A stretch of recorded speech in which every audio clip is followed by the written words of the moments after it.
Aleloia, miarabanao amin'ny anara-maherin' Jesosy Kristy tompo ny tenako a. Tonga soa eto amin'ny sehatry ny fampianarana batisa tapany fahatelo ianao. Androany rivotsika dia hijery momba ny atao hoe mpianatry ny tompo. Ny tapany faharoa dia noresantsika momba ny rano sy ny misteran'ny rano. Notenenintsika ihany koa fa ny atao hoe batisa dia ilay batisan'ny rano egalina batisany fibebahana, ary tsy natao hoe fombafomba fotsiny fa misy zavatra miseho ara-panahy rehefa ohatra ianao ka atao batisa. Androany hariva dia mila fantatrao ny andraikitrao rehefa vita ny batisanao, satria matetika ny olona, ankabetsahan'ny olona rehefa mandray batisa dia adino indraindray ny andraikitra izay tokony ataony ao aorianany batisa. Ny tenin'Andriamanitra nefa dia mazava tsara ao amin'ny Matio 7:20-20, izay miteny tahaka an'izao hoe: koa mandehana ianareo dia ataovy mpianatra ny firenena rehetra, manao batisa azy ho amin'ny anaran'ny Ray sy ny Zanaka ary ny Fanahy Masina, sady mampianatra azy hitandrina izay rehetra nandidiko anareo, ary indro izao momba anareo mandrakariva ambara-pahatonga ny fahataperan'izao tontolo izao. Amen.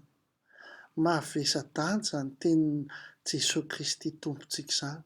Hoy izy ny voalohany hoe: mandehana ianareo dia ataovy mpianatra ny firenena rehetra, ary avy eo manao batisa azy ho amin'ny anaran'ny Ray sy ny Zanaka ary ny Fanahy Masina. Dia avy eo mbola mampianatra azy hitandrina izay rehetra nandidina anareo, ary indro izy Jesosy momba antsika mandra-pahataperana izao tontolo izao. Ankasitrahan'Andriamanitra zany ianao alohan'ny batisa, ary aorian'ny batisa dia ho tonga mpianatry Kristy. Ary izay no zavatra dinihantsika vetivety androany hariva mba hahafantaranao hoe inona le andraikitrao rehefa vita le batisa. Ny batisa dia fanekenao an'le misterin'Andriamanitra, an'le fanomezan'i Jesosy Kristy ny haino anao. Zavatra goavana be zany hoe Andriamanitra, zanak'Andriamanitra zao nanome ny haino ho anao, ary nopofono hoe iny aina nomeny anao iny tsy lasa ny fahavalo ho any amin'ny fahafatesana iny, fa azony hatsangana amin'ny maty ny zavatra rehetrarehetra. Ny fiainanao zany afaka hatsangan'Andriamanitra amin'ny maty, ny zavatra rehetra eo am-pelantananao afaka hatsangan'Andriamanitra amin'ny maty, ny mombanao rehetra afaka hatsangan'Andriamanitra amin'ny maty. Aleloia. Ny zavatra rehetra mombanao zany afaka hatsangan'Andriamanitra amin'ny maty. Ny andraikitrao hoe inona dikany atao hoe mpianatry Kristy. Andraikitra mantsy izy io, ary rehefa mijery ny baiboly frantsay ohatra dia resaka atao hoe disciple, tsy hoe étudiant de Christ fa disciple de Christ, izany hoe mpianatra misy discipline, misy fifehezan-tena. Io zany dia toetra anankiray izay tena ananan'olona anankiray rehefa ho tafita izy eo amin'ny fiainana, dia ny discipline. Andriamanitra dia olona discipliné be. Ohatra fotsiny hoe ataovy tsy mihodina 5 minitra ohatra ity tany ity, fa angamba antsika rehetra maty daholo ny eto ambonin'ny tany rehetrarehetra, fa Andriamanitra discipliné be.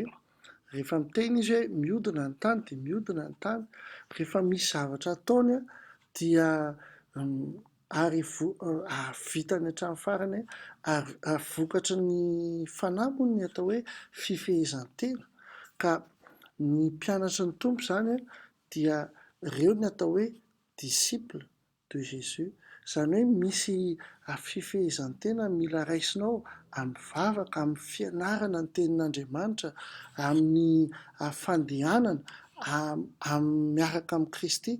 Izany rehetrarehetra izany no composé ny discipline.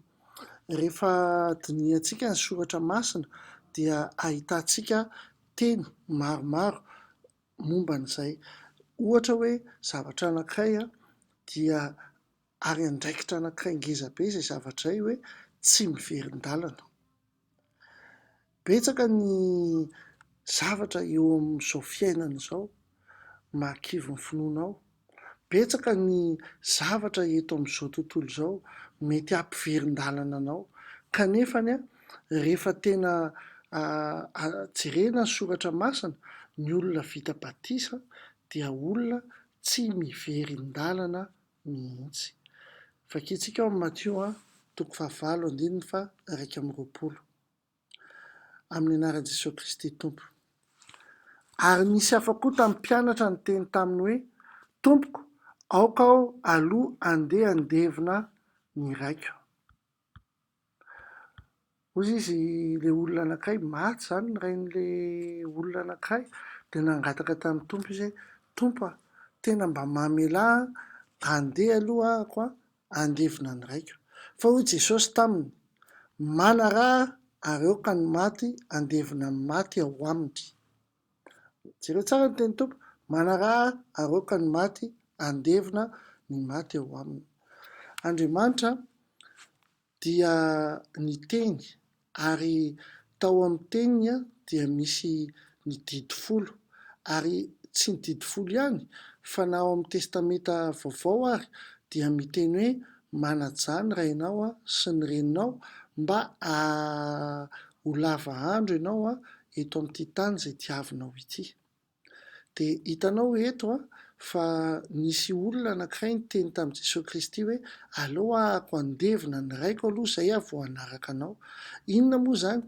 Jesosy tamin'izy namaly an'io tsy hoe tsy niteny mivantana tamin'le ranaminy izy hoe aza manaja ny rainao sy ny reninao na ny fianakavianao, tsy izay mihitsy ny tiany tenenina, fa tiany Jesosy tenenina dia izao, iza no lahara-pahamehana.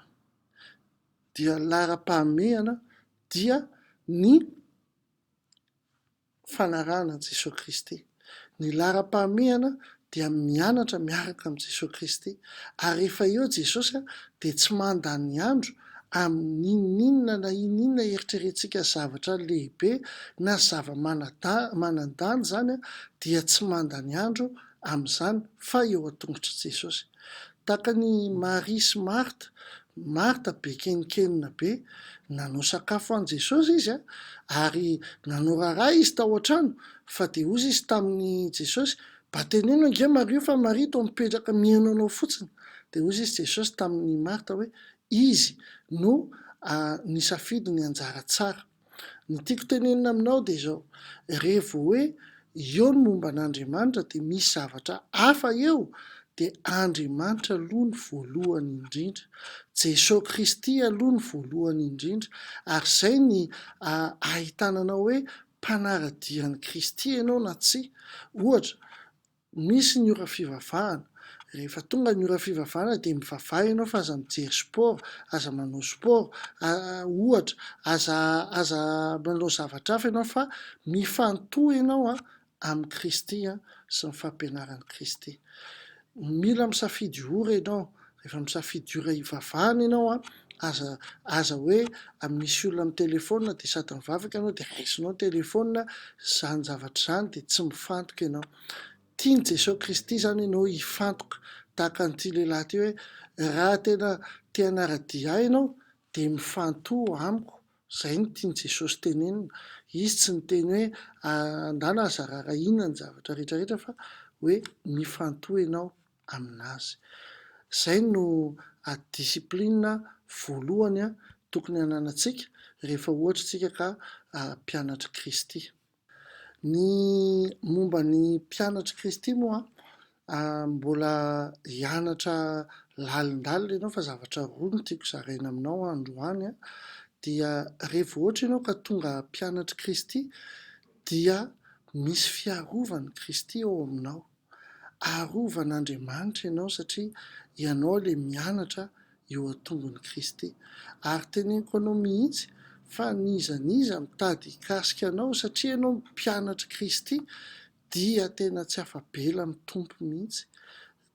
atao nge tsy rentsika vakitsika ny tenin'Andriamanitra ao amin'ny Matio 10:12-20 amin'ny anara Jesosy Kristy. Ozy izy ny tenin'Andriamanitra. Ary nazovy ny manome rano mangatsika na dia eran'ny kapoaka ihany aza hosotron'ny anankiray amin'ireo madinika ireo satria mpianatra izy dia lazaiko aminareo marina tokoa fa tsy ho very ny valim-pitihany. Amen.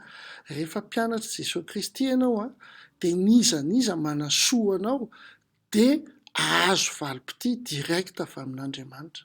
Izay ny avantagema hoe ianao mpianatra Kristy, ianao mandalina ny zavatra tiany tenenina, ianao manantotosa ny zavatra tiany tenenina, ianao manantanteraka ny didina, ianao mitandrina ny didina, dia isy valim-pitihy ianao ary izay olona manasoa anao rehetra dia misy valim-pitihy. Enina dia manome rano mangatsika ray fotsiny aza, rano mangatsika hoe ray fotsiny miny anao dia azo valim-pitihy izany olona izany.